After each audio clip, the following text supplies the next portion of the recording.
Hello, welcome to VEDA Day 26 vlog every day in August. This is David Seaman, my good friend. He is our guest star today. What's up, everyone? I guess this will be more of an interview than a vlog because he's here and he's doing way cooler things than me. Can you combine vlog and interview? Is that a word? Vlinterview. A vlinterview. Like Intervlog. Intervlog. You should probably trademark that. On the interwebs. David and I have known each other, what, a long time. I don't want to say how long because then it'll make me seem old. But 6 months. We've known each other. He is now running for Congress. That's what I hear. Yep, running for U.S. Congress in Florida's 20th district. Which is 2014. Fort Lauderdale, right? It's mostly Fort Lauderdale, and it's parts of Broward and Miami-Dade counties. Mm-hmm. And this is David's first foray into politics, although he has been commentating and doing journalism on politics for quite a while now. So what was the final straw that made you say, I'm going to take action, rather than sitting on the sidelines? Yeah, this campaign is like climbing out of the pit and Dark Knight Rises. Like, it's just coming from a place of kind of anger and discontentment. Like, I've been reporting on all the things that Congress has been trying to pass recently. But I think instead of just writing articles forever and doing interviews and videos and telling people what's wrong and being on the sidelines, like you said before this video, it's better to actually get in there and be a part of government. Right. And then have a real voice. We should have a bunch of people in there who actually give a shit. Yeah. And can I curse on this? You can curse as much as you want. Okay. This is like HBO. You can show your tits. You can curse. Well, that probably won't be happening today. But yeah, so it's really coming from a place of wanting to get these establishment politicians out, both Democrats and Republicans. Like, a lot of my supporters are Democrats. A lot of them are Republicans. And then I have a lot of independent and libertarian-leaning supporters. So you're not sure which party you're going to be running as? Well, the thing is, like, both parties don't really match the average person, the normal person. That's the one thing, because my parents are both Republican, and I came out to them as a Democrat when I turned 18. And this is going to be a more interesting video. I came out to them, and then... I did know, it was like and I told them. Yeah. And they actually told me they wished had told them I was gay. Yeah. That would have been a better thing for them than me being a Democrat. Well, that's how terrible our system is today. People like only see red or only see blue. Yeah. Like, people will judge you based on the color tie you wear when you do a TV interview. Like, somebody running for Congress. Blue? Yeah, like, so I've gone with light blue lately because people don't know what the hell that means. What about green or purple? Green, they think like libertarian or something. Purple, I don't know what they think of purple. Why don't you should choose purple or some sort of immune color. Yeah, maybe just black every single time. Like the Dark Knight? Yeah, I could do that. Do you want to talk a little bit about NDAA? Yeah, sure. Okay, so I remember that you have been very outspoken about NDAA and about the fact that, well, now it's on hold, right? Yeah, well, NDAA, in case your viewers don't know exactly. Yeah, what does NDAA stand for? We're going to have a little educational thing. National, I keep licking my lips. It's not because I'm excited about NDAA. I'm like really dry He's hungry. He needs some lunch. I'm hungry and I have dry lips and I haven't slept.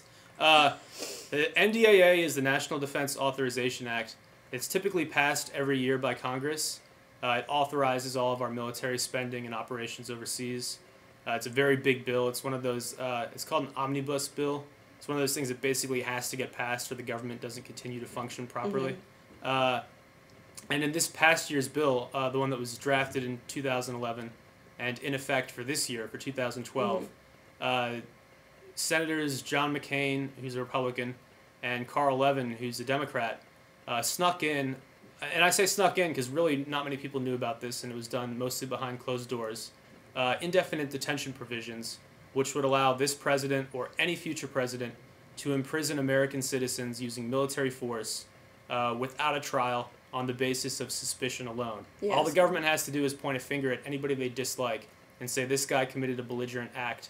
That term is not really defined. So down the road, a belligerent act could be something as mundane and as innocent as showing up to an Occupy protest or writing an article on your Facebook page that's critical of the government. Yeah, or I mean, even me, I can make a YouTube video say I didn't like something that President Obama did yesterday, and the next day police could show up to my house and lock me away. Yeah, so it sets off this really scary Pandora's box. And Obama threatened to veto the thing, and then he actually signed it into law on New Year's Eve.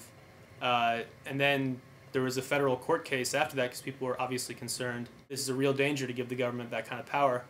And the federal judge in New York, Catherine Forrest, again, not like some local, small town judge. She's a federal court judge. She ruled in their favor and said that the government has not presented a case as to why they need this, and it appears unconstitutional. So she issued a temporary injunction. So now it's blocked. But what's so messed up is the Obama administration, instead of just dropping it, which is what they should have done, especially if he doesn't really want this power. He claims he doesn't want it, and he just signed the NDAA into law so that we would have, military spending and everything else.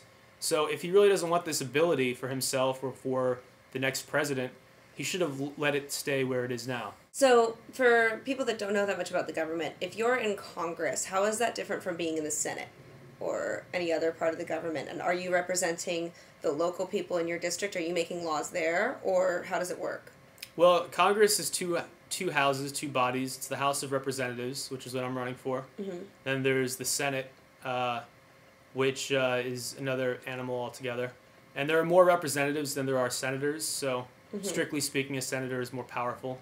But they both have the ability to draft legislation and then propose that legislation and have people vote. You're making laws at the national level. Exactly, yeah. So it's kind of like the Hunger Games. Like, I have my own district in Florida, and if they like me, they send me to Congress by electing me. So but, you're the tribute for District 20. I'm the sacrifice. But in Congress, they're drafting laws that affect the whole country.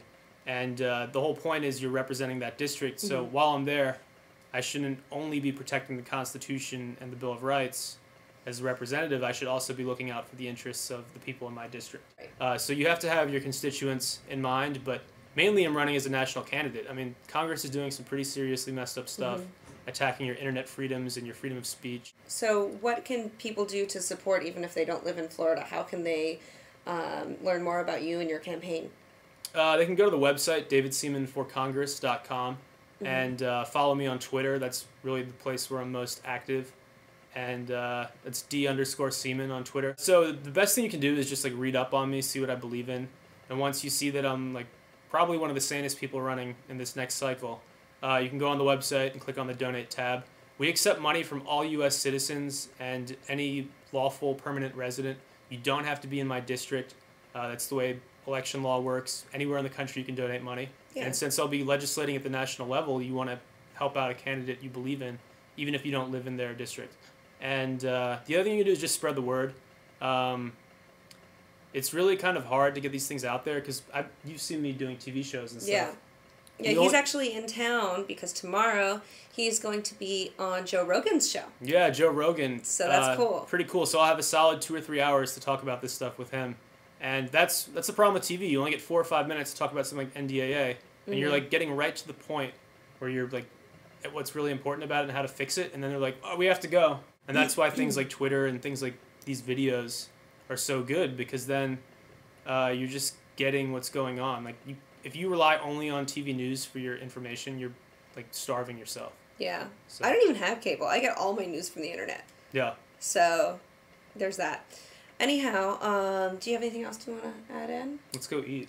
Let's go eat. We're going to go eat some lunch. Definitely check out David Seaman for Congress. I think you'll be very pleased. You're not going to agree with me on everything, but if you did agree with me on 100% of all my issues, that'd be pretty weird. You'd be like a clone of me.